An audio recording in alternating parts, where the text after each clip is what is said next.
Big Buck Registry's Deer Hunting Podcast, episode number 160. Doug Kostreva, Part 2. Advanced food plot techniques, weeds, soil, fertilizer, and tonnage. Please support our sponsors as they make this show possible. Today's show is sponsored by Morse's Sporting Goods.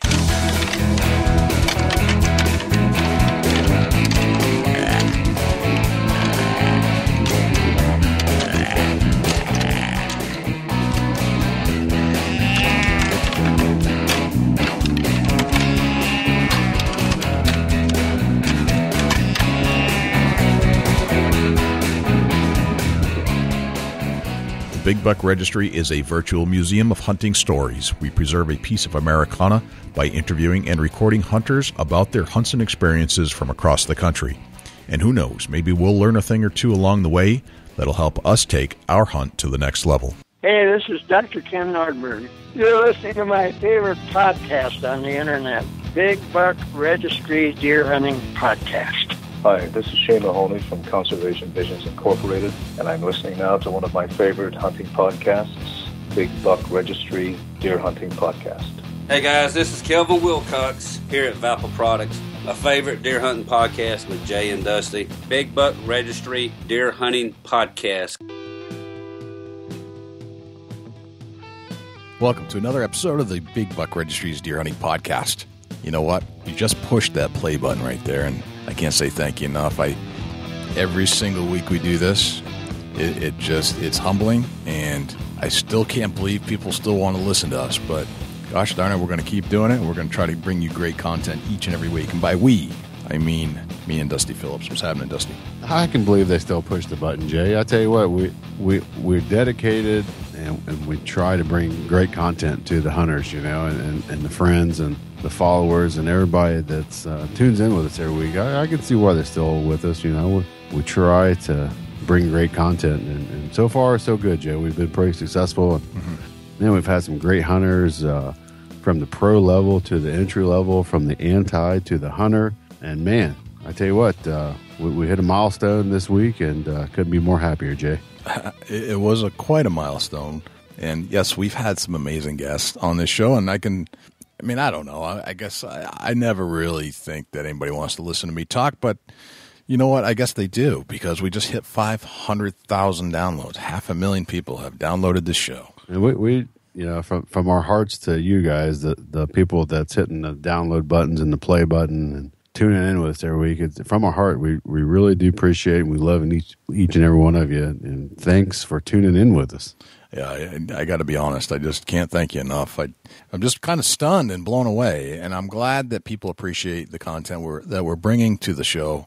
We're going to continue to do this, and we have our notepads out, and we have a list of people that we want on the show. But if there's ever anybody you want us to go talk to for whatever reason, just shoot us an email, Jay or Dusty at bigbuckregistry.com. Let us know what you're thinking out there. Yeah, we'd love to hear from a guest that one of our listeners turned us on to. We're definitely down for that, no doubt about it. Yeah, and it's something that we take it with honor and pride that people send guests to us, and they know that we're going to try to treat them fairly and record the best program that we can. Right. And we're not limited to just celebrity hunters. I'm sure if you look at the catalog, you'll realize we're not just looking for the celebrity hunter. We're looking for the hunter. We're looking for the hunter that is a skilled hunter that it really brings to the table that really hardcore mentality of deer hunting. And we know you're out there, and certainly make suggestions of maybe they're a friend of yours, maybe it's somebody you just admire. I don't know.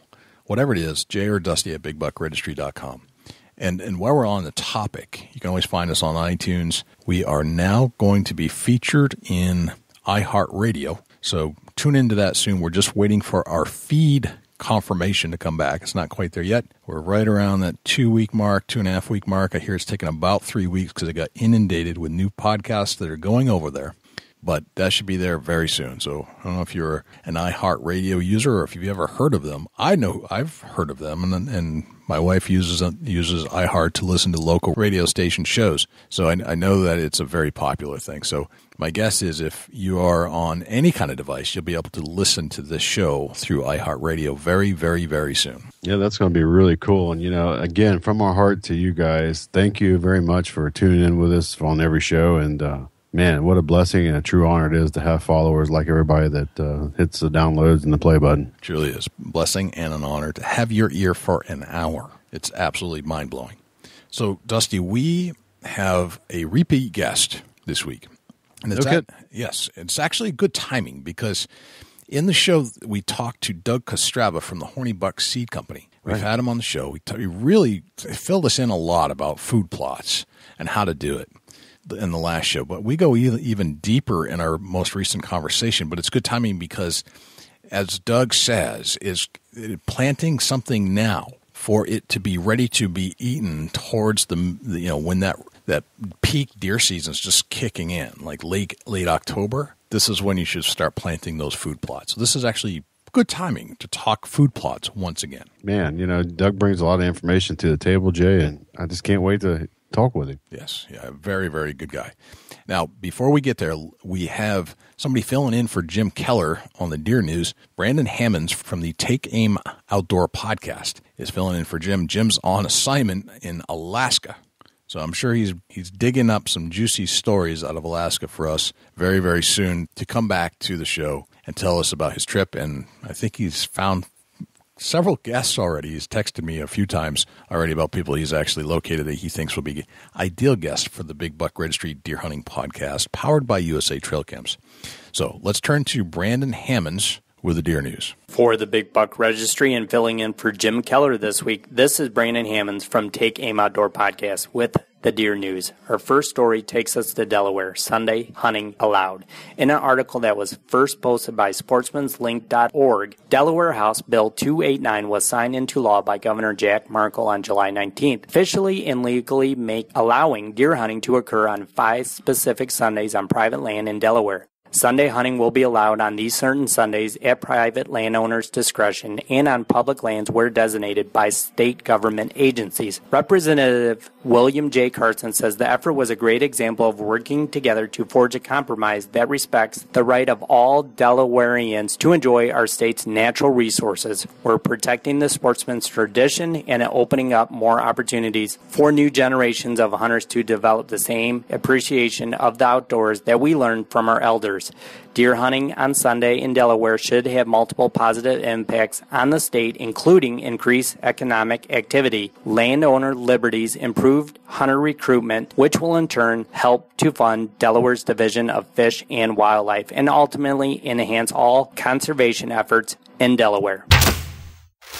Our next story brings us to Minnesota. Deer numbers are on the rise in Minnesota. In a story that first appeared on valleynews.com, the Minnesota DNR says that growing deer populations will produce slightly more harvest opportunities for deer hunters in 2016. Hunters can look forward to seeing growth of local deer populations following 2 years of mild winters, lower overall harvests, said Adam Murkowski, big game leader with the Minnesota Department of Natural Resources. Northern and northeastern areas in the 2016 hunting regulations will remain somewhat the same as last year. However, in west central and southeast Minnesota, as well as the surrounding Twin Cities metro area, permit levels remain high to regulate and manage local deer populations. Hunters can buy deer license and apply for antlerless permits starting August 1st, 2016. And the deadline to apply for antlerless permit lottery is September 8th. Archery season begins September 17th and firearm opener November the 5th. In our final story of the week, we're headed to Michigan. Hunting Access Program seeks landowners in northern Lower Peninsula. The story first appeared on AmmoLand.com in a story written by Duncan Johnson. In an effort to provide private land hunting opportunities for hunters in the lower and eastern upper peninsula parts of Michigan, the Michigan DNR is actively seeking landowners to participate in the DNR's Hunter Access Program. You can help promote wildlife population management, support the local economy, and reduce wildlife conflicts, and improve your land and get paid to do it. Providing access to hunting lands that are close to home is critical for supporting Michigan's strong hunting heritage. Our commitment to providing access has more than tripled the number of farms enrolled in HAP the past 3 years. We now have over 170 farms and 20,000 acres available for public hunting, said DNR Hunting Access Program Coordinator Monique Ferris. The DNR received a grant of $951,400 from the U.S. Department of Agriculture Voluntary Public Access and Habitat Initiative program last year to expand the Hunting Access Program to increase private land hunting opportunities. Landowners with at least 40 acres are eligible to enroll. Michigan's Hunting Access Program was created in 1977 to increase public hunting opportunities in southern Michigan, where 97% of the land base is privately owned. Enrolled landowners receive an annual payment of up to $25 an acre. HAP is one of the oldest and private land hunting public access programs in the nation. Landowners participating in HAP can choose which types of hunting are allowed on their land in order to control the number of hunters on HAP lands at any one time. Hunters are required to register to hunt each time they visit the property. Hunters use self-registration boxes that are installed by the DNR. HAP offers landowners liability protection, and the lands are patrolled by conservation officers. The DNR plans to expand the program over the next 3 years. To learn more, visit michiganmi.gov/HAP. Once again, that's mi.gov/HAP. That concludes this week's Deer News. If you have any comments or suggestions for further news stories, please email us at news@bigbuckregistry.com. For the Big Buck Registry, this is Brandon Hammonds from the Take Aim Outdoor podcast with the Deer News. Thanks to Brandon Hammonds for the Deer News. Without further ado, here is Doug Kostreva from the Horny Buck Seed Company. Doug Kostreva, welcome back to the Big Buck Registry's Deer Hunting Podcast. What's happening, my friend? Oh, just living the dream, guys. About it. It's been great. Been a great ride so far. Where are you at in the world right now? As a business, growing like crazy, which leads to pulling your hair out. So I cut it short so I can't get at it, which is working out pretty good. But it's been great. I guess there's anything that's a little bit more humbling to me than anything is all the people that are coming to me for advice. So my phone is constantly ringing, which is good and bad, but good for me. It irritates the wife a little bit, but when we got into this, one of the main reasons why I started doing this was customer service, and so many companies do not give customer service anymore. They pawn it off from one person to the next, and nobody can answer the questions, and if they do, they give you a very vague answer, and I'm the kind of guy that's trying to troubleshoot to have you do it right, because I'm a consumer just like you guys are consumers, or the listeners are consumers, and I don't want anybody spending any extra money on something that they're not going to utilize or use. So it's been working out very, very well, though, because I cannot believe the feedback that I'm getting, and the TV celebrities that are getting a hold of me and, hey, can you help me? Can you help me? It's just been growing, so it's been great. Gotcha. That's awesome. So where are you physically right now? We are in Pound, Wisconsin, which is technically 50 miles straight north of Green Bay. Gotcha. All right. And just so everybody who's listening to this show, and of course it's in the headline, but just in case, you are the owner of the Horny Buck Seed Company. And you've been on our show before. This is round 2. So this is a first for us. I don't think we've talked food plots twice on the show. But you were so good the last time, and we've gotten so many questions from listeners that we thought we needed to bring you back. I mean, you're an expert in this field, and yeah, I know you're a little humble when it comes down to it. But at the end of the day, you know your stuff, and you're helping people all across the country grow some amazing food plots, which in turn grows some amazing antlers. Absolutely, protein grows antlers. Period. Gotcha. All right. So what goes through your mind in early spring? My main thing is, rule of thumb, what I'll start with is, if it's a virgin soil and it's not been used in 10 years or whatever, the first thing I'll do is, before it greens up, is I'll rototill the parameter and I'll burn it, light it up and burn it. Anytime you can burn anything, it's kind of really helping you out a lot in a lot of ways. Killing weed seeds, especially if it's not a windy day, you're burning it slow, you're killing more weed seeds, putting potash and phosphorus back into the soil with the burn. works out really great. Now, a lot of people are like, "Oh man, there ain't no way I'm going to light a match." I respect that. I understand that. It only works out maybe in about 30% of the cases. But if you don't have that issue, first thing I'll do is I will take rule of thumb and I will disc the bejesus out of it. And then I will usually it takes about 3 weeks after a rain to get good and green. And then I will go back and I will spray it with glyphosate, try to get something at least over 30% glyphosate, and I will spray it again. And then I will do a soil sample and I'll plug it. A lot of guys are like, well, my soil is so bad I can't grow anything there. Hogwash. Man, I can grow stuff on sand if you do it right. Now, mind you, you do need moisture and you do need the weather.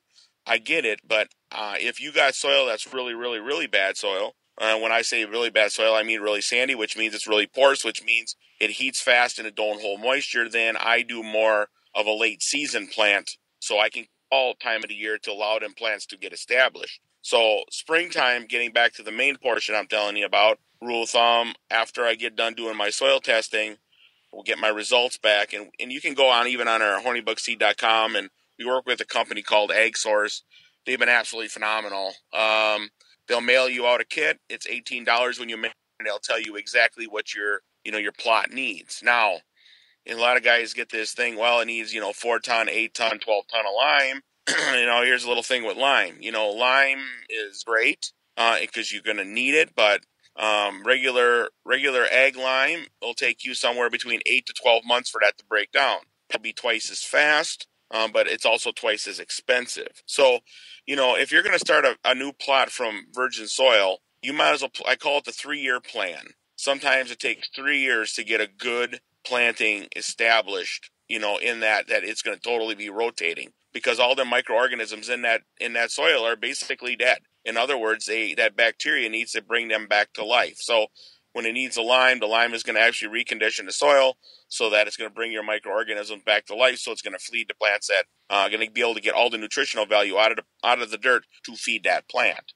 But after I do, 2, sometimes it's 3 weed killings, which, I'll do that periodically through the summer. So I'm planting end of July, middle of August, and I usually plant with an annual and a perennial together. Most of my blends are formulated for deer health more than anything. So, if you got alfalfa, clover, and chicory, and you got, radishes, turnips, and sugar beets, the alfalfa and clover will give off nitrogen, and that's going to feed your brassicas. So you're also helping yourself all the way around. And then in the springtime now, as it greens up again, now these deer are going to be on crude protein as soon as the alfalfa and clover come back in the springtime. As soon as it starts to grow, starts to green up. And deer need that probably more so than anything. So a lot of guys are like, well, I'll plant beans in June. Beans are great. High source of protein, phenomenal. But what are they eating till June? What do they have? Grass? Grass only has about 6 to 8% protein. Are they going to do, is that going to really help them a lot on grass? No, not at all. So, it's back to the quality of plant that they're eating is going to be your main focus that I focus with. I'm not just, it don't take much to attract the deer. If a deer is hungry, man alive, they're going to eat any grass there is. But if in the same token, they need that for their palate. But, that's why they hit the acorns, they hit corn, they hit beans. They know what their body needs. So there's a lot to it. It's not just I'm going to throw this down and throw this down. So my main thing is when I put my blends together, my blends are formulated basically for one thing. I am building you a restaurant.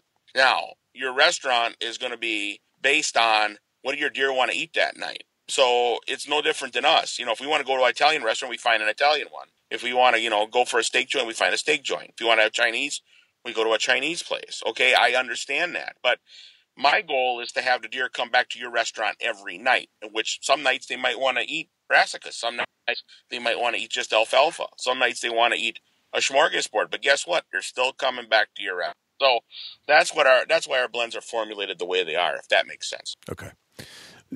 Tell me about some of the main components that are in your blends, and I want to break down each one. So let's start with. I mean, you have a bunch of different blends, but what are the key ingredients in the main blend? Let's say I've got a food plot that I want to put in. The place has never had a food plot.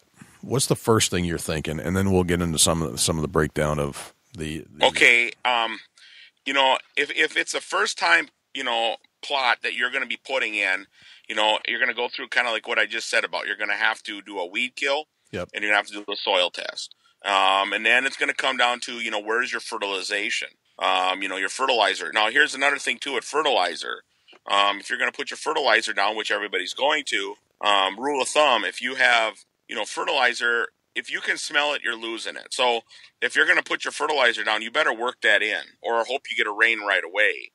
My main blends that I plant in spring are my main 3 blends that I'll plant in spring. I'm not a big spring planter. The only reasoning is because sometimes these will get a little bit too big. The Loco Buck is our only all perennial blend. But our Big Racks and our Booyah, them two basically are grocery getters. I mean, them things are just groceries. They produce a ton of groceries. You can plant them early, but they have so much variety in eating both of them.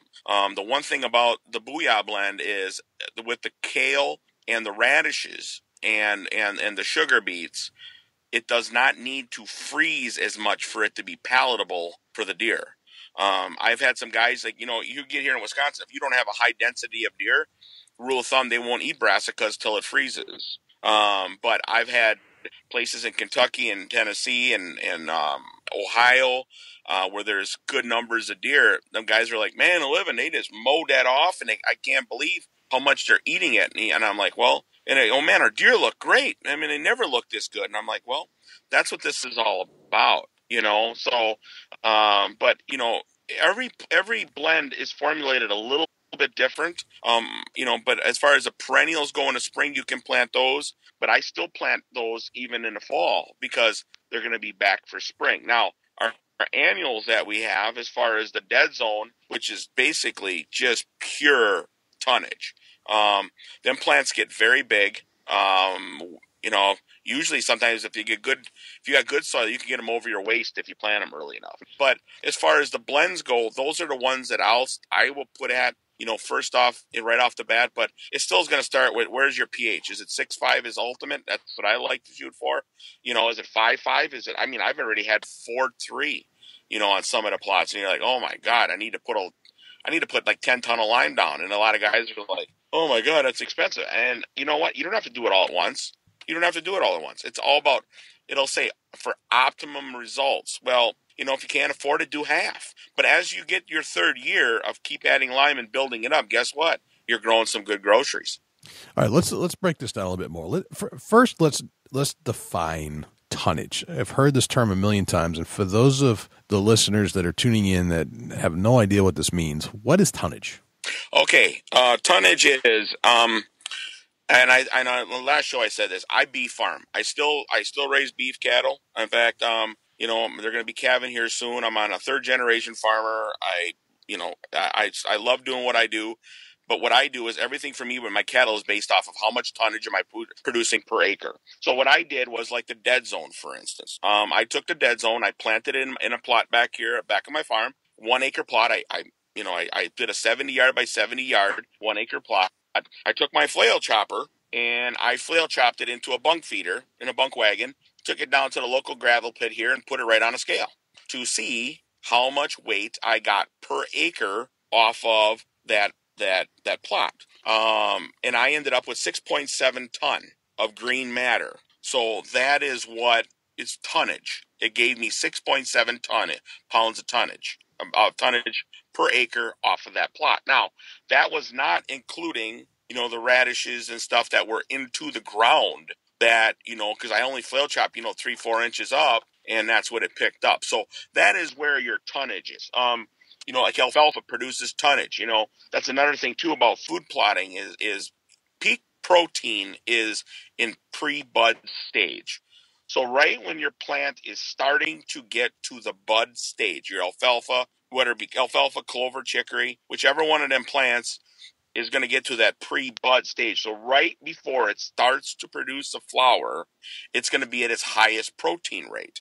And it's going to be at its peak tonnage as soon as it starts to bud, which means it's going to be the highest producer. That's why your cattle farmers or your dairy farmers, as soon as they see about 2-3 flowers in the field, they're cutting of alfalfa because they know that the protein level is absolutely peak. Now, you can let it grow up and get bigger, but once that plant flowers out, then it starts going downhill because all your nutritional value went to that flower. Then it turns stemmy and woody, and the cattle won't eat it. So that's where the term tonnage comes from. How many ton are you getting per acre? Okay, and that makes sense. Is tonnage important? It is if you got a lot of deer. The average deer will eat 3 to 7 pounds a day. During the summer. Winter months, it could eat anywhere from 5 to 15 per day.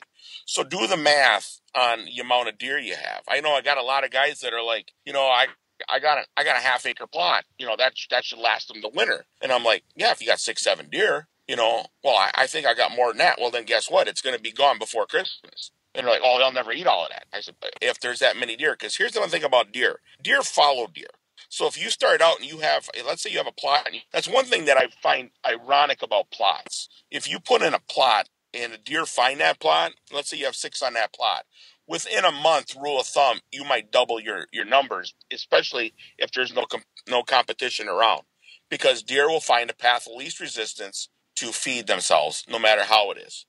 But I always tell everybody, if you have food, water, and a bedding area, and you leave that alone, you can keep deer on 20 acres easy. Okay. We are the worst nightmares when it comes to that, because we're always in the woods bumping deer out of their house.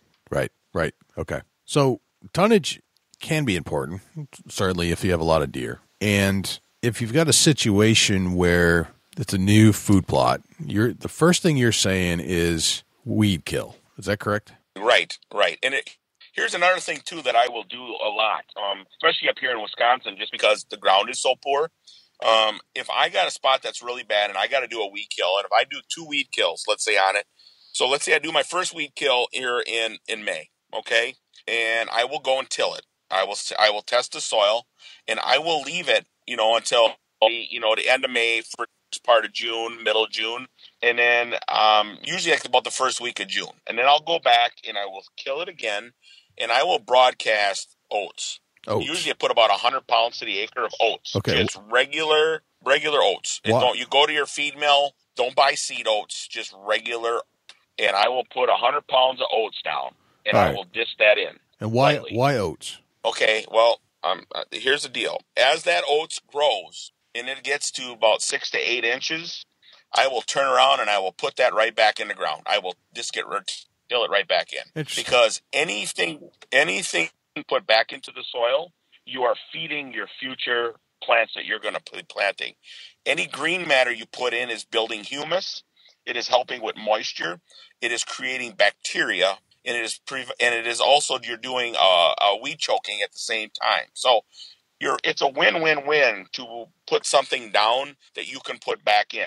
Like when I do my weed killing, I know a lot of guys say that this can't be done, but I've been doing it for 20 years like this, and I never had an issue since glyphosate came out. So maybe it hasn't quite even been that long. But I remember when glyphosate first came out, it was so stinking expensive that a quart was like, oh my God, but it killed everything.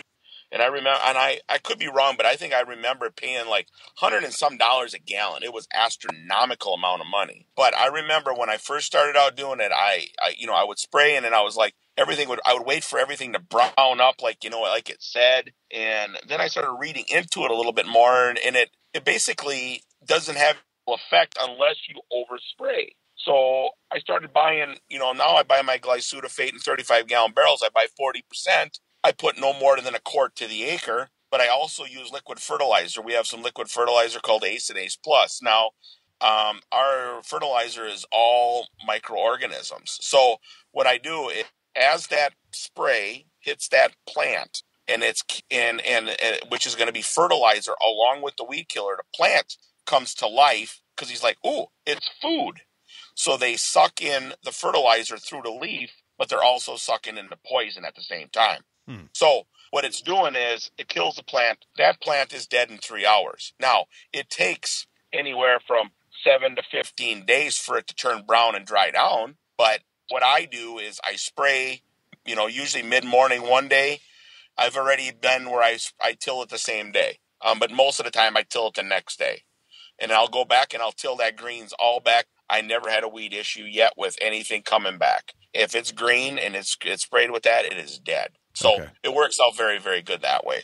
Okay. Now this weed killer isn't going to affect the growth of the next plant going in. No. Now, if you put 3 quarts to the acre, you might have where them small plants to do into the dirt, then you might have that issue. But the key is not to overspray. I've never had an issue with residuals ever. I've heard of some, here's a prime example. I had a customer call me last year. He wanted a plant, and he said he did a spraying. And I said, "Oh, what did you spray with?" He said, "Oh, I spray with, some kind of I don't remember I forgot what, it was a brand name. I don't know if it was Weed Be Gone or a weed, I don't know, something. It was something different. Roundup or and I something said, like that. Yeah, it was something like, it wasn't Roundup. And the only reason I know that is because I asked him, I said, "You got a jug in front of you?" And he told me, I said, "Yeah, spin it around." What it says, how much glyphosate's in there? He said 40%. I said, "Oh, that's good, And I said, "How big was your plot?" And he said it was 3 acres. And I said, "Oh, a good sized plot." And I said, "Well, how much did you go through?" "Well, I went through over 5 gallons. And I'm like, are you serious?" And he goes, "Yeah, why? That, better, right?" And I'm like, no.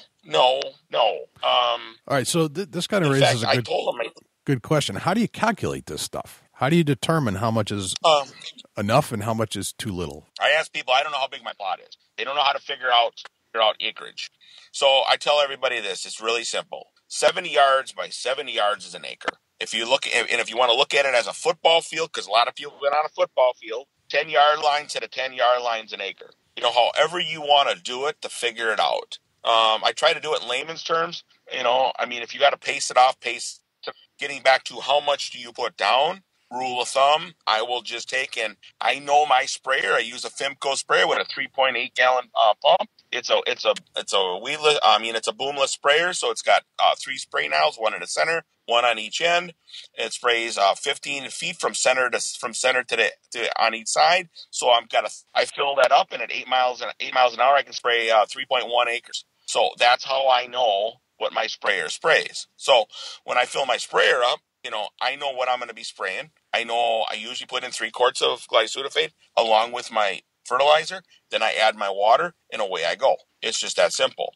Now, everybody's going to be different. I got guys that hand spray. I got guys that industrial spray. You got to know your formula for your sprayer. And if you don't know how to figure it out, because I'm not the sharpest knife in the drawer either, I will walk out, if you have that problem, and I told customers to do this, measure out your 70 by 70, spray it like you normally would with water, and see how much you went through. And then how far your sprayer goes if you can't figure out the formula. It's just that simple. And I got a lot of guys doing it. They're like, "Hey, I did that, it took, a guy said, I got an acre," and he said, it took less than, 8 gallons to cover that acre. Well, there you go. Now you know. When you say cover, you mean you're putting a thin layer across the entire ground. Like you're not leaving any place unturned or not covered. Correct. Every square inch of that plot needs to be sprayed. Absolutely. Okay. Yep. Got it. I sprayed a whole kit and caboodle. Yep. As a listener, Doug, and you're talking about chemical rates spray wise, and say I'm new to the building a food plot, and I want to go to the store and I'm going to buy Roundup. Is there something that will tell me the rate per acre on Roundup or something like that? Well, here's where people get a little bit sidetracked. And I'm glad you brought this up, Dusty, because I run into this quite a bit. Now, there's different rates. Glyphosate made in China, all right? It's made in the United States. I think the most potent stuff you can get is 48%. I could be wrong, but I think that's what it is, which means it's 48% glyphosate. The rest is going to be water. So it's 52% water. All right, whatever. But now when you go to a store, and let's say you pick up a Weed Be Gone, you spin it around, you look at the glyphosate number on the back. A lot of the Roundups out there are 8%, 16%. They're a lower rate. Now, I'm not saying, that it doesn't suffice. It will work. But here's the problem with America today. A lot of the farmers, going back to when this Roundup was, Roundup was the one that owned the rights to the weed killer glyphosate.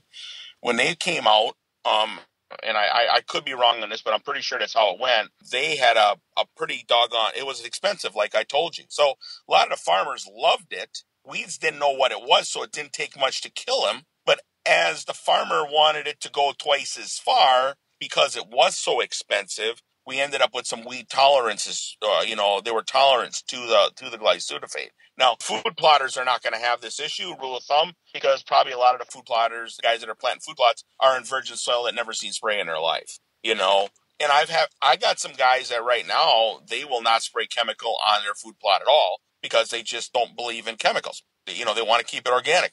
I get it, but I says, you are going to have to weed kill that thing with a killer or a disc over and over and over and over and over again until you can get it maintained that every time a weed germinates, somehow, some way, you can, pull it out or do something to molest it so it dies. Quack, unfortunately, has a root that'll go, 6 feet down. So if you just keep snapping it off, guess what? It just keeps coming, If you're going to go back to the weed killing, like you're saying, Dusty, you go to the store, I just tell everybody, I don't care what you use, I'm not biased to brand names, but you go in and you find out what what they have. Co-ops have them. Like I said, there's who's ever bottling them has got their name on it. Okay, whatever it is and however it is, that's whatever the case may be. You go through it and you look and see what's on the back, and it should say over 30% glyphosate, and then you need 1 quart to the acre. Gotcha. So okay, that I know. Does that make sense? Yes. Yeah, for sure. Let me ask you one more thing while we're kind of on the pre-side of everything. Have you heard of any organic, as far as vinegar sprays or anything like that? That's people's trying. I have tried, and I don't know what they were. I have tried some different weed killers that were organic. Funny you say that because it was a very high vinegar base because you could smell it when I was there. Right. How did that work? I had no success with it whatsoever. Okay. At all. I tried it, and because there's one guy I do plant for, and he does not want any weed killer on his property. And I said, I can try some organic, and he bought it for me. And I'm like, whoa, guinea pig. He bought it. I'll try it. No problem. Cleaned out. I flushed out my sprayer, took it over there, bought, read the directions. It had to go on very heavy. It was very heavy, put on like over a gallon to the acre. It was a lot. Mm-hmm. And I did put it on. And it did smell like a pickle factory. I don't know what else was in there. I know there was something else in there. I don't know what it was. Neither here nor there. It didn't kill anything, but it made the plants pretty sick. You could tell they weren't liking it. Let's put it that way. But it did not kill them. Rain or two, it came back. Now, if there is something on the market that I don't know about it, I'm not going to lie to you. I don't know about it. I'm pretty ignorant to it. I'm sure there is better stuff out there because this was several years ago. I plant, I don't know how many 100 acres of food plots a year. When I get going, it's a well-oiled machine. What I got to do, I don't even think, when you're not even have to think about it, you know how to do it, and it just comes right out, Right, So, absolutely. But I don't know, honestly. Yeah, just a quick question. I just thought I'd ask while we was right there. Okay. All right. So step 1, weed killer. Figure it out. Do your calculations. Get whatever you can. Kill the weeds. That's step 1. So what's step 2? What's the next phase of this project? Well, for me, it's going to be soil testing. Okay. If you're going to do a sample, I tell everybody goes, how do I do a sample? Well, the quickest way, you take a piece of PVC pipe, conduit pipe, water pipe, I don't care, whatever you use, 3/4 inch, go through the plot and do 5 samples, 1 in the center, 1 on each corner. Now, not right in the very corner where you're going to be growing stuff. You pound it down, rule of thumb, around 5 inches. Okay. You tap that into a bucket, 5 samples in that bucket. You take your hand and you mix it very well, and then you put whatever sample you can in a bag, and then, you take it, either you take it to your co-opper, like our bags that we have through our egg source. We just fill them up, send them in, matter of 3-4 days, They'll get an email back on your phone, and it'll tell you exactly where you're at. And it works out great. So soil testing, because sometimes, I can't grow anything. And I'm like, well, did you do a soil test? Well, what's that? The worst one I've seen yet was a 3.1. That was the worst I've ever had to deal with. And that was 3 years ago. And I planted his plots for him. Last year it was over his knees.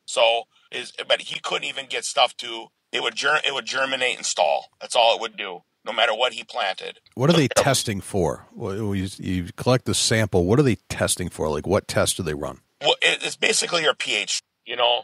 Your phosphorus, your alkaline. Where is your soil at? And like I said, most of your soil is going to be just, if it's been sitting for that long. And a lot of guys are like, well, I got grass growing in there. Yeah, but see, these plants, it's not something you want to plant. It's kind of like that old saying goes, I can grow weeds in my lawn, like no problem. Weeds will grow anywhere. Grasses will grow anywhere. They don't have to have good soil. But now you want to put alfalfa or a clover or a radish or something in, and you want that to bring in nitrogen, or you want that to bring in the potash and the phosphorus, whatever it's going to need to suck in to grow. And if your plot is not at its ultimate pH, which is 6.5, 6.7, you're going to be you potentially could be struggling. But your different plants need higher nitrogen, like your brassicas need a higher nitrogen, to do well. But here's another thing too with nitrogen. If you put it all on when you plant it right away, if you get a lot of rain, and unless you got clay soil, it's leaching. It's just leaching. So you're losing it. Your fertilizer is just going down, down, down as it rains, especially nitrogen.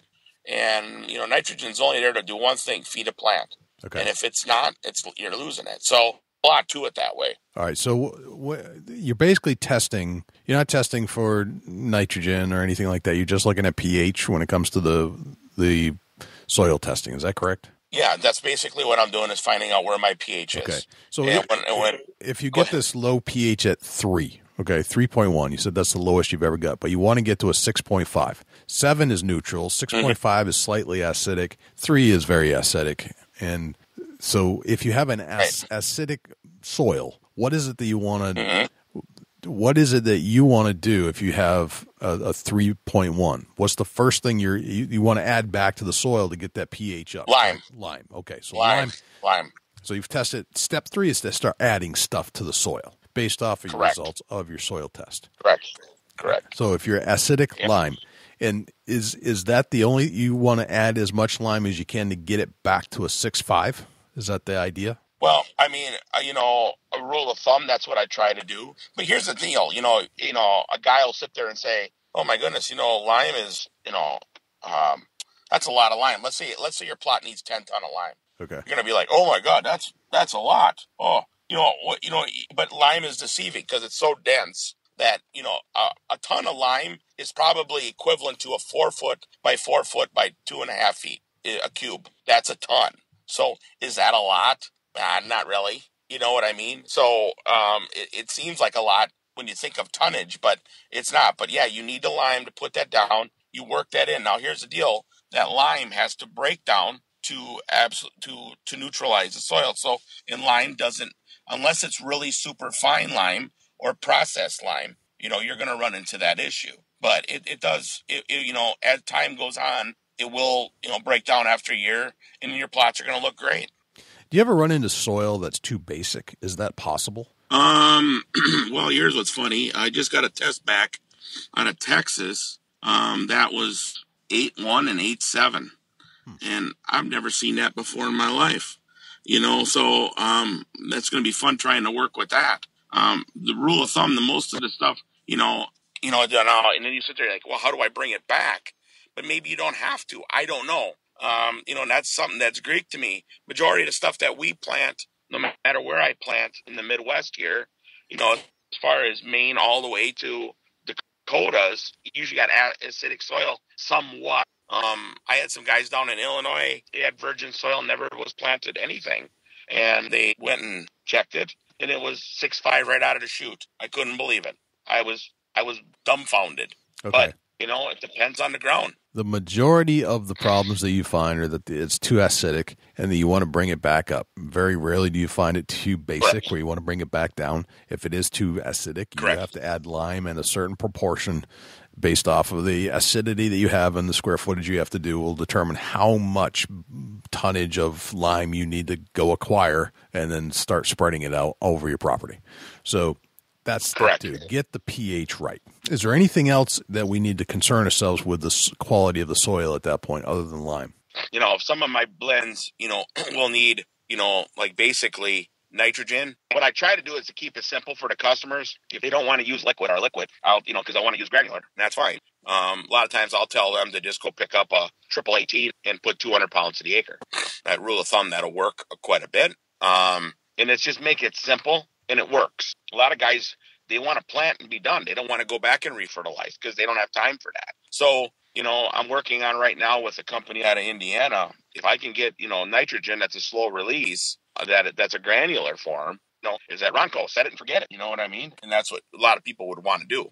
Okay, so step 1 is weed kill. Step 2, soil testing. Step 3, add lime. Step 4 is fertilizer. So you're adding back some other nutrients back into the soil. And this sounds like a general thing. You don't necessarily need to test for this stuff. You just want to get nitrogen-rich something onto your soil. Well, okay, now manure is great, but manure will only give you so many units of nitrogen, but it's giving you potash and phosphorus. So that's a good thing about about manure. Bad thing about manure is it's giving you weed seed, but you got to give one to get the other. Here's another thing too that people fail to remember. The healthier the plant, the more nutritional value it has. So if you don't feed your plants, then your nutritional value is not there. Now, if your nutritional value is not there, what your deer are eating is not going to be as useful to their body as it was. And rule of thumb, they will have to eat more of it. So it's kind of like that old saying, like let's just say if you were going to you're going to go out for dinner one night and you know what, I'm going to go eat popcorn. And you go fill up on popcorn. I know that's a stupid analogy, but you fill up on popcorn until you can't eat anymore. You probably ate, a 5-quart pailful. Well, if you're fat like me, probably more than that. All right. But if you were going to go out and you were going to have a steak, let's say you have a good, 16-ounce, prime rib or something, that is going to last twice as long as that popcorn will because you're going to be hungry again because the relative food value is not the same, because deer get most of their minerals from what they eat or their supplements you feed them. So, that is where, like our mineral, when we put it out, what they'll do is if they eat that mineral, no matter what they eat, they will be able to utilize it to the best of their ability. And that's where it's going to go back to the health of the deer and it's going to go right to antler growth. So that is what is so crucial all the way around. It's not just, it don't take much to attract a deer. It really doesn't. Right. It really doesn't take much to attract a deer. It takes a lot to feed a deer. And we're into feeding deer. We're not just into attracting deer. My main goal is when I tell guys to when they want to put in a food plot is brassicas are very high in carbs. These things put fat on a deer. They eat less because it goes longer. So, but they're going to be healthy in the spring. Rule of thumb, there's a difference between a food plot and a shot plot. Food plot to me, you want to feed deer for the winter, it's got to be a minimum of 3 acres. Okay. You just need that much groceries. And if you have less than that, and you have any amount of deer, I know guys that put in, 3-acre food plots area or bigger, and they'll have as many as 80, 100 deer on that every night in the winter. Do the math on how much gets eaten. Right. Okay.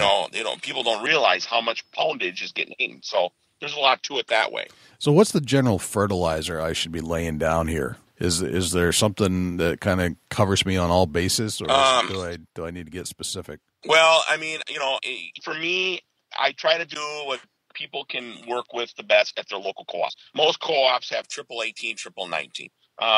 It just, to me, that is an all-around good, basically a good fertilizer. Very common, very easy to get, works great. Now, don't watch your lawn fertilizers because I had some guys that went and got Eptem in it, and which kills all broadhead weeds, which are brassicas and alfalfas and clovers, and their food plots all died. And they didn't understand it. I fertilized and my plots are all dead. Gotcha. And I'm like, what? So I went out to the guy, to his, I went out to the guy because I felt so bad. I drove 35 miles because I'm like, what in the heck to do? Like, it doesn't make sense to me at all. And ran all the way out to him. And I mean, he was hot. And walked out to his plot, and he goes, I fertilized it a week ago. And look at it. It's all dead. It was all yellow. Huh. And I'm like, what did you fertilize it with? Fertilizer. And I said, yeah, but what did you fertilize it? Where did you get the fertilizer at? Well, I got it at Menards.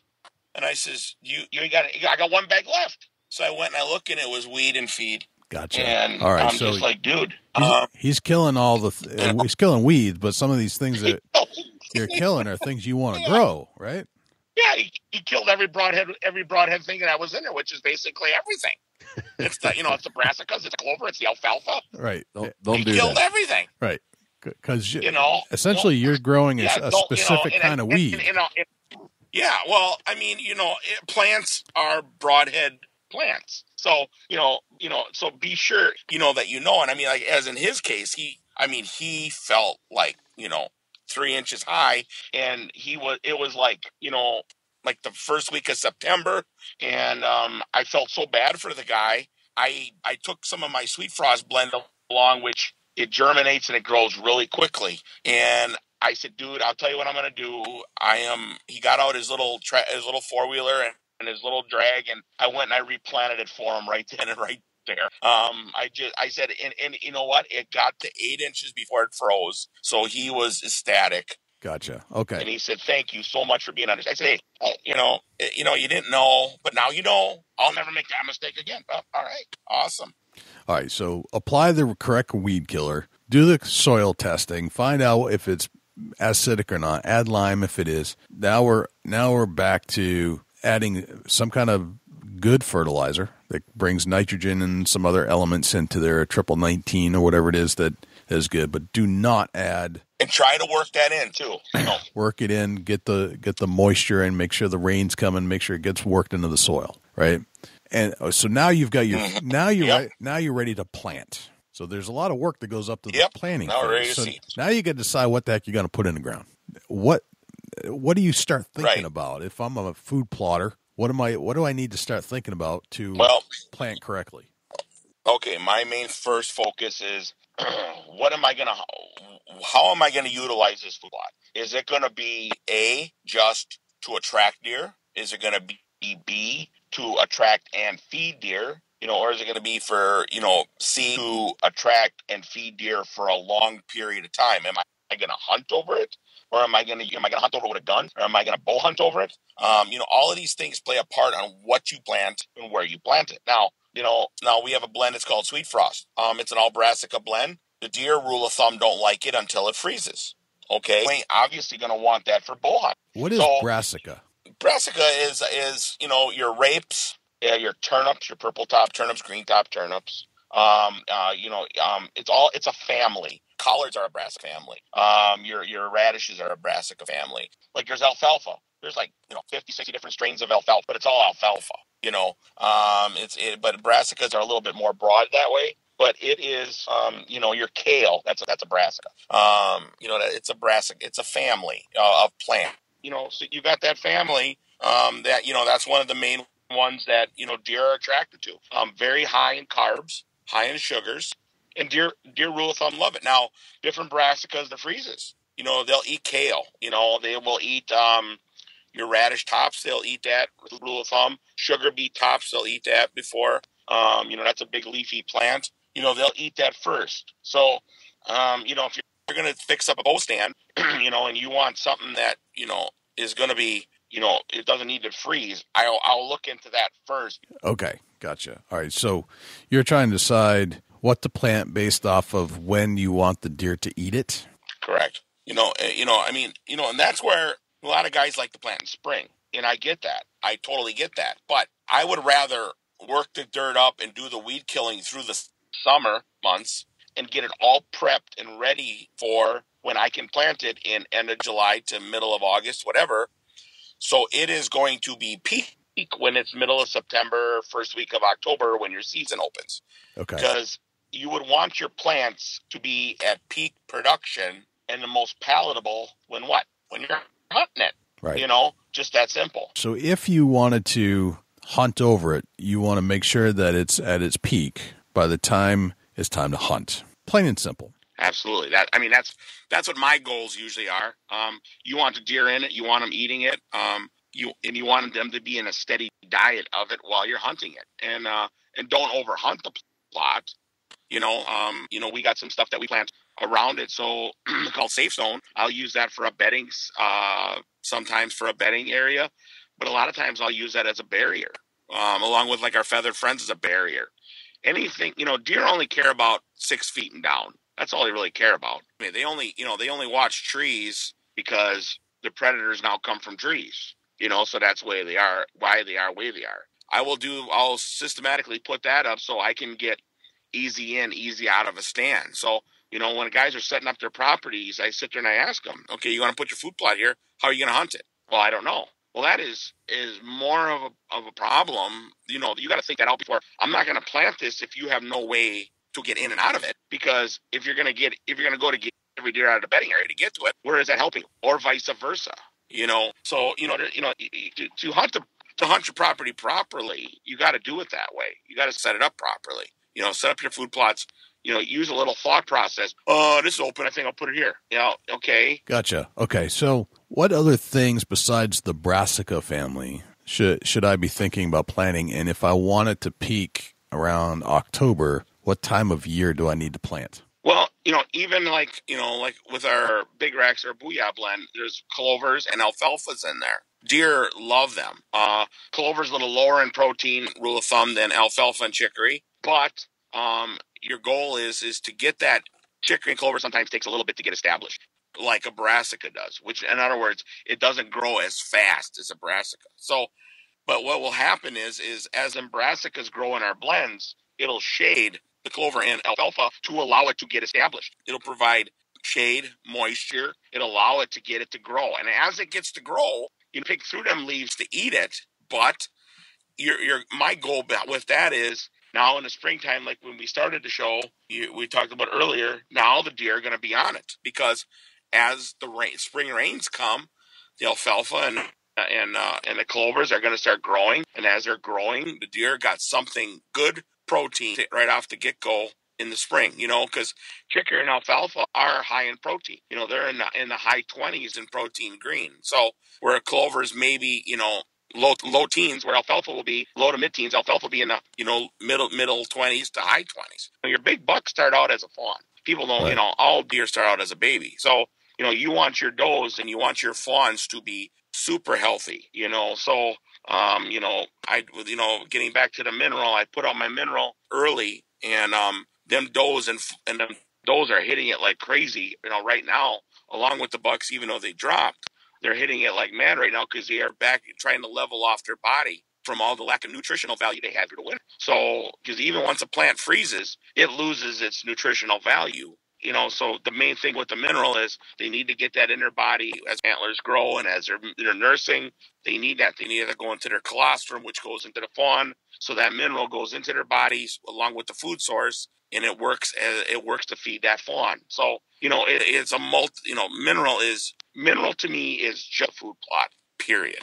Okay. All right. So what other things should we concern ourselves with now that we've got a food plot in there, it's growing, we're hunting over it? Is there anything else that we need to think about from start to finish? Just enjoying what you're going to kill off of it. I tell you what, if there's anything in this business that I started since I've been doing this that is more rewarding to me, is last year, I don't think there was a day that did not go by that somebody didn't call, text me, or something of their deer they killed off of one of our plots. And some of it was their children. Some of it was their wife shooting their first deer. Our main thing is you go through all of this work to see what you can grow, but it's to enjoy nature. And I tell people, I don't worry about with spring what I'm going to plant. I want to sit there. By the time fall comes and I can first get a chance to sit in a stand, I don't even think about spring, because I'm so happy that summer's over, So, the main thing to me is if you got enough groceries, enjoy your plots with your kids or yourself or, your family. Like I said, I love it. I absolutely love it. And that's what I think drives me more so than anything is we have such a great customer base. We have so many good friends that we've helped along the way. And I had a guy that he confronted me at a show, and he said that, food plots, they're impossible. You guys are a farce. They don't work. Deer don't eat them. It just went off to find out that he lived, and his plots were 30 miles from my farm. Did a deal with him right there at the show in front of everybody. I said, I'll tell you what I'll do. I'll make a deal. I said, I will go plant your plot, because I planted out by him anyways. I said, I will go plant your plots for you this year. And I said, if they don't come up, you don't owe me nothing. If they come up, all I want you to do is pay me what I would normally charge. And I'll take that up. That's a no-brainer, Well, I went in there. I planted his plots third week of July. I texted him that I finished his food plots. About a month and a half later, about the week before our first week of bow hunting here, the first week of September, I get a call from him. And he goes, Doug, you got to come out and see these plots. And I'm like, why do I have to do that? He says, because I have never seen something like this so much in my life. They're green, they're plush. In fact, I drove into the cabin, there was deer on them. And I says, you know what? I tell you what, Rusty, I don't really need to see them. I just need to pay the bill.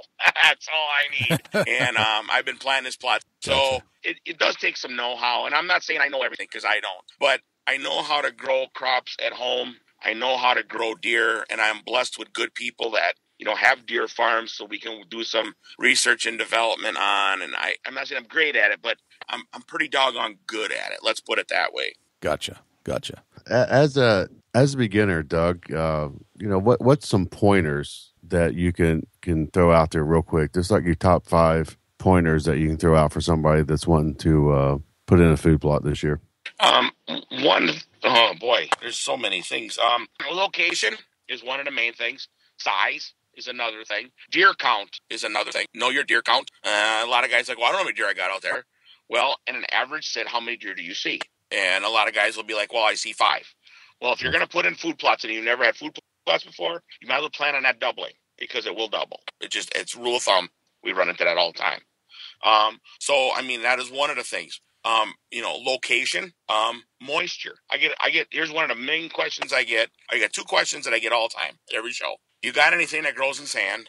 And do you got anything that grows where it's really, really damp?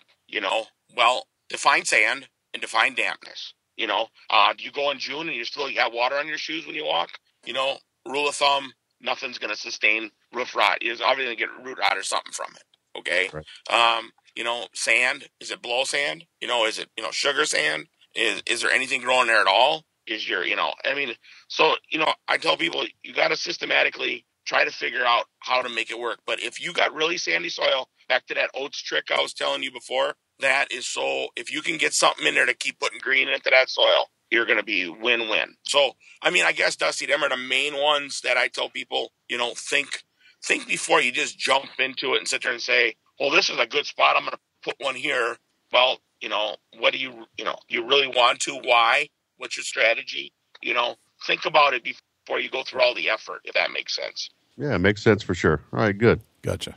Doug, I have 10 rapid-fire questions for you before we let you go, and I'm going to put you on the spot here. No, you know what? I'm used to it. Just chuck away. If I screw it up, I apologize ahead of time. All right. What's your number 1 hunting tip of all time? My main hunting tip is know your bedding areas and know you're in and out of where you're going to be hunting. We all have these things that we bring in the woods with us. They're kind of good luck charms for whatever reasons. Maybe they make us more successful, maybe not. And you feel naked with it if you leave it in the truck and you're in the stand. What's that one thing for you? Rangefinder. What's your biggest pet peeve? But my biggest one that I have is people who have never shot a deer in their life are experts at hunting. Yes. Or so they proclaim to be experts at hunting. How old are you today, Doug? 47. All right. What would you tell the 27-year-old Doug, knowing what you know today? The main thing that I can think of is take a chance on anything you want to in life. Okay. Because the older you get in life, it does not get easier, period. Gotcha. All right. You're at a hunting convention, and a stranger walks up to you in the hotel lobby and asks you what you do for a living. What's your answer to that? I make hunters happy. Awesome. What did you have for breakfast this morning? Venison sausage. Yes. Nice. Very happy about that. You get your own billboard. It's blank canvas. What do you put on it? God is good. All right. I say the word successful to you, who's the first person that pops into your head and why? My father. Okay, and why? And it's because I wouldn't be here without him. All right, what's a day in the life of Doug Kostreva look like? Get up at 4 a.m. I check my emails. I do a little Facebooking, get my kids off to school, head out to the warehouse, take probably around 15 calls a day, visit with customers, answer more emails, come in, visit with my family, clean up, and go to bed. Nice. All right, and let's say you throw in deer season into that mix. What's a deer hunting day in the life of Doug Kostreva look like? Not very good because, rule of thumb, I do not get a chance to hunt much because of our business. But my main thing to me lately is getting my kids into it. So my son Tyler took him down to Illinois for the youth season last year, and we filmed for Fear No Evil with Chris and Chip, which is going to air in July, I think it is, on the Outdoor Channel. He shot a nice doe. It's going to be a hilarious show, just because of the fact of the matter is he got a little nervous and I got a little bit of an upset tummy, but it's going to be hilarious. And my daughter, I took her to Missouri last year. She shot her first animal ever. She's 12, and she shot that, a doe, and just proud dad moment. So it's not just about me anymore. It's about my children. I enjoy it, and I hunt over in Illinois at buck chasers every year, and it's just a camaraderie of getting out with the guys, and I'm away from the phones and I'm away from the world, but if there's anything that I could do in life right now, it's usually always with my family. It's, God, family first. That's the way it is, so I take them, and I'm not greedy. I share more than I give. I give more than I receive, but I feel blessed in doing so. Nice. Very nice. So, Doug, if we want more information about food plots, right blends, all the stuff we talked about on this show, where should we look to find more information from you? Be www.hornybuckseed.com. You can email me directly at doug@hornybuckseed.com.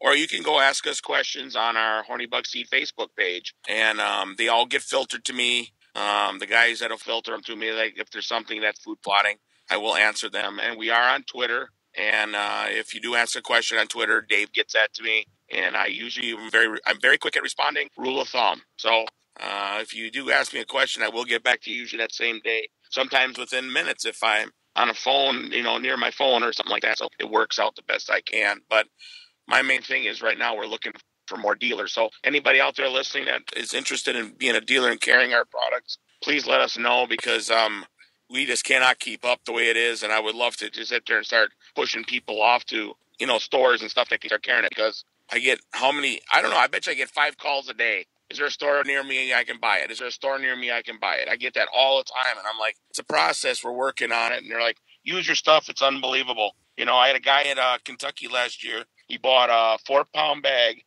online. He called me up here about a month ago.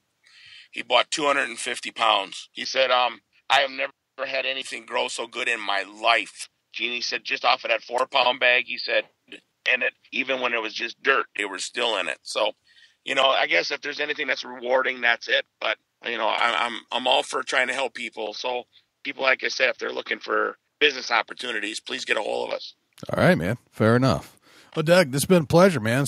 It's always good talking to you, and I learned more again from even our last conversation. Of course, we have a lot of offline conversations as well, and you're extremely helpful. You always have been, and you're extremely easy to reach and talk to, and I appreciate you doing that for me and everybody that's listening on this show. Doug is one of one of my favorite sources for food plots and blends and things like that, and he's never not picked up the phone. That's one of the most unbelievable things, and one of the best things about a small business is that you do that for us, Doug, so I appreciate that.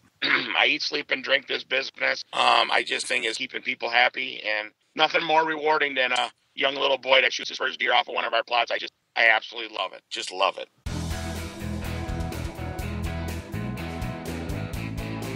There is no denying it. Doug knows his stuff when it comes to food plots and farming and everything that goes with it, from the beginning of the from the beginning of the food plot, where you want to go in and kill everything, to testing the soil, to putting back into the nutrients that you need into the soil, to knowing what to plant there. The guy knows it all. He does it 24/7. I don't think he sleeps much, but boy, it's nice to hear somebody be able to kind of bring it all home and break it down. And I think we broke it down on this show. Yeah, as Doug Kostreva would say, it is what it is, Jay. It is what it is. No doubt about it. If you got questions or you want to know about your area as far as soil conditions, and Doug's pretty knowledgeable across the spectrum, and look him up. Facebook, just go to Horny Buck Seed, look him up, get his contact information, and call Doug. If you got questions, the man will answer you. That's something that I've heard over and over and over, that as far as customer service and public relations with Doug on the phone, it's no problem at all. Give him a call. He'll talk with you. I've heard the exact same thing. I've experienced the exact same thing. The guy picks up his phone. He's one of those small business owners that actually cares, which is nice. Very nice to hear. Something that you don't see too often or a lot of. So, yeah, right. Definitely if you got any questions, get a hold of Doug Kostreva, Horny Buck Seed Company. He will try his dangest to answer your questions. Will. Very, very knowledgeable. So, Dusty, do we have a Chubby Tines tip of the week this week? Yeah, we do, Jay. We actually we do. All right, what do we got? The Chubby Tines tip of the week is sponsored by Morse's Sporting Goods. Firearms, used firearms, bows, used bows, located at 85 Kentucky Falls Road in Hillsborough, New Hampshire. Give Jim a call at 603-464-3444, morsessportinggoods.com. Your dollars go further in New Hampshire. There's no sales tax. Morse's Sporting Goods. It's getting closer, Jay. No doubt about it. The conditions are going to soon be cooling off.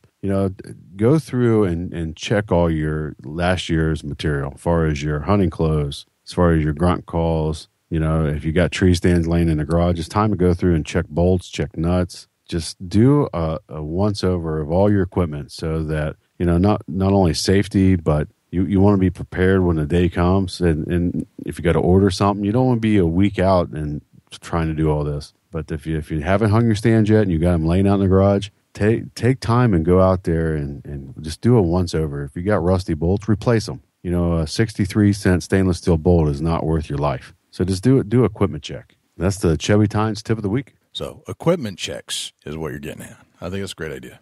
I've been thinking more about deer hunting lately than I did in July. I can tell you that. So you're right. It's time to pull out all the gear and go through it and make sure everything still works and that everything is safe. Awesome tip, man. Yeah, it's just that time of year, Jay. Just go do a once over. Yep. Take a half hour and roll your tree stand around the garage floor and just look everything over. Get your bow and look it over. Just instead of going out and shooting, get it out of the case and look it over. Take the time and go through the limbs, go through the arrows and flex them a little bit. Make sure you got no splinters. Just everything that you can prep yourself and prepare yourself before the season starts. You'll be that next step closer to getting in the woods opening day. Nice. Very, very good tip. And thank you to Morse's Sporting Goods for sponsoring the Chubby Tines tip of the week. And thank you to Doug Kostreva for filling our brains full of food plot information once again. Well, Dusty, where can we find you when you're not hanging out here on the microphone with me? Shoot me an email, dusty@bigbuckregistry.com. Look me up on Facebook, Chubby Tines Outdoors, @Chasing Antler on Instagram. Jay, where can the people reach out to you when you're not on the mic? Best place is to shoot me an email, jay@bigbuckregistry.com. If you would like to give us a call at 724-613-2825, leave us a message. Let us know what you like or don't like about this show. If you're an iTunes user, please do a search in your search bar for the Big Buck Registry and then subscribe to the show and leave us a 5-star review if you're a big fan. And check us out on iHeartRadio when it comes out. It should be out in the next week or so. So that'll give you access to this show on any device and basically across the board. So that's pretty cool. You can check us out on Twitter at twitter.com/Big Buck Registry. You can visit us on Facebook, which is our flagship social media site, where we have 230,000 plus diehard deer hunting fans just like you who love checking in to the Facebook page and seeing what deer have come in to the website, where we repost deer that have been shot over the last year, last couple of years, last decade. But people keep sending in their pictures, and we keep posting them on the Facebook page. And if you want to do that too, all you have to do is go to bigbuckregistry.com/mybuck, and all the instructions will be right there. All we're really looking for is a field shot. We're looking for the name of the hunter and the state of kill. And if you have all three of those things, chances are you will be featured on our Wall of Fame. Well, Dusty, I think that's pretty much everywhere we are at. That's a whole lot of big buck, Jay. Once again, all seriousness, thank you for tuning in with us every week. We couldn't tell you how much we appreciate that. Thanks for the downloads, the likes, the comments on the Facebook pages, everything that everybody's involved with on Instagram, Twitter, everywhere that we are, Jay. It's amazing that the people that we reach out to, and we sure do appreciate them following us. Yes. Oh, and by the way, we are now featuring our podcast on YouTube. So every single audio recording of our show that gets done also gets reproduced and rebroadcasted as a video on YouTube. So just in case you're not a podcaster, but you're a YouTuber, we're there too. We're everywhere. Well, I think that's a wrap, Dusty. Yeah, just true blessing, Jay. Well, I'm Dusty Phillips. And I'm Jay Scott. And this is another great episode of the Big Buck Registry Deer Hunting Podcast. We'll see you next week. Can't wait.